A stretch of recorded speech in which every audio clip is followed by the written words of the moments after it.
Hi, so this is our first time trying to demonstrate something from class to post it to Schoology.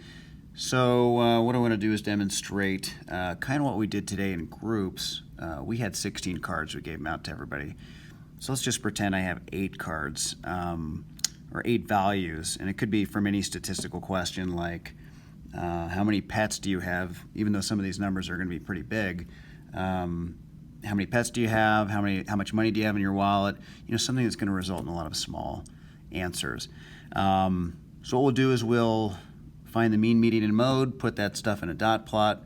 Just kind of show my thinking next time you get a set of cards like that, or a set of numbers, really, what to do with them. So we'll start off with the numbers. Here they are. 5, 11, 15, 3, 5, 10, 16, 7. So you can imagine we just have these numbers and they're the results of some statistical question. So what now? Let's make sense of these. We know the first thing we want to do, at least according to my plan, go ahead and put those things in a table of some kind. To set up a nice table, you'd say, all right, how many values? I want to make this look good. So I've got 1, 2, 3, 4, 5, 6, 7, 8. That's 8 values, 8 numbers. That's going to come in handy later. And so we'll split this guy up into 8 sections. All right, well, that's pretty good. And then we can put the numbers in there, and now it's a table. All right, doesn't need to be in order. If you're feeling proactive, go ahead and do that next time.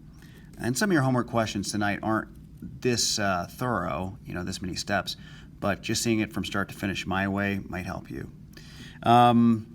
So now I'm going to examine this data, and I want to make a dot plot first. So the first thing I'm going to look for is my smallest number, because I know that's going to be the left side of my dot plot. And I want my largest number. So I see 3 is my smallest, and looks like 16 is my highest. So let me start counting here. 4, 5, 6, 7, 8, 9, 10, 11, 12, 13, 14, 15, 16. That turned out pretty good too. This is why you do it with a pencil, so that you can erase your number line and shrink it if you need to. And notice, this is important, I'm labeling every single tick mark. Okay, I need all these values, otherwise I'm not going to be able to see those gaps and really see this data for what it is, and how it's spread out. So now I'll start to put some dots. 5, put 1 there. 11 is next. 15, 3, 5, 10, 16, and 7. Wow. Okay, not really much of a trend there, huh? So I've got my dot plot, and if I wanted to break down peaks and things like that, I mean, I really don't see much of a cluster. You've got gaps here between these anyway, so I'll just really identify. We obviously have a peak right here, and that might come in later. Come in handy later as we try to look for our mode, and then a couple of gaps. So now let's focus on our 3 measures of center: mean, median, and mode. The hardest is mean, because we know it's like, what's the average of these? And if you remember in class, I was holding up our ruler and you could say, man, where would this thing balance? I mean, just glancing at it, I would say this kind of looks like the middle, and it looks like there's more over to this side, or I don't know, I feel like somewhere over here is where it would balance, but we want to calculate it. And if we remember from class, there are 2 steps to find the mean. Add everything up and then divide by the number of numbers. So we know it's 8 numbers, so that'll be what we divide by at the end. So let's add it up really quick. Right here I see it's 16, and I like to add by pairs and then add more after that, add the ensuing pairs on. It just kind of simple process, and then stack them over here, 16 and 18. I'm going to have a 4 and a 3, I think. 15 and 23. I'll have a 38, and then 34 and 38. Let's stack them. Let's not get too lazy here. I'll have a 2, it's a 12, 4 and 8 is 12, carry, and I'll have 72. All right, so 72 is my total, but notice, sanity check here. 72 is nowhere in here. I'm looking for something in the middle. It's got to be between 3 and 16. It's supposed to be an average of all these things. That's the mean.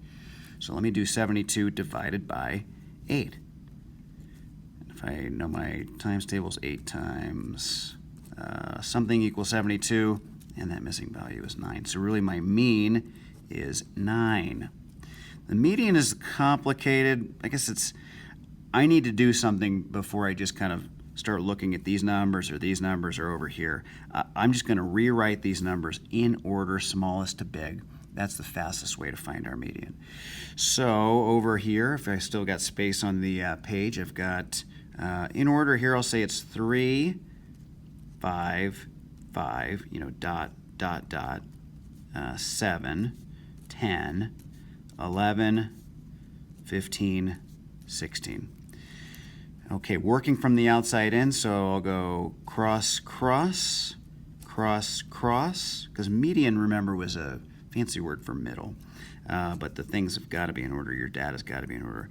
So now I'm kind of stuck here. I've got 7 and 10, and I got to think, what's halfway between 7 and 10?